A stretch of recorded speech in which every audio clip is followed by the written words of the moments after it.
So I just had some excitement in my life. It is snake season. The rattlesnakes are out here in the desert. And so I was getting in my car leaving from work, and my daughter called me frantically. She said, I think a snake bit Saki. Saki is our cat. I'm like, oh my gosh, what happened? And apparently Saki was on the porch, and Megan heard a commotion and came outside, and sure enough, there was a snake on our porch. And it's an enclosed porch. We have 1/4-inch hardware cloth. It's a patio, and we've got the screen of a normal enclosed patio. So I'm like, how did a snake get in there? And I'm freaking out. I'm trying to get home. Of course, I'm hitting every red light, and the train came, and I had to wait on the train. If you live in Tucson, you know about those trains. Long story short, I pulled up just as the neighbor came over. I had called the neighbor to try to get him over here to see what was going on with the snake.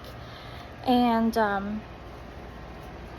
I'll put the picture in at the end of this video. I thought for sure it was a rattlesnake. I couldn't tell by the pupils. I couldn't zoom in.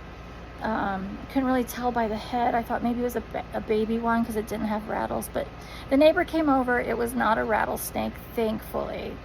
But I think the cat will be fine. I think the cat was in shock from being bit. I think the snake just scared the living crap out of him. So yeah, come to find out, there's a gap. There's a big gap in my patio, and I stuck a little board in there. It's like a 2x2 gap. So I stuck this board in there, and I hope that will detain any creatures from coming into my patio. I'll have to have my son come over and actually make it look decent. But yeah, that was scary. I thought for sure when I enclosed my patio that it was good to go, that I wouldn't have to worry about snakes on my patio.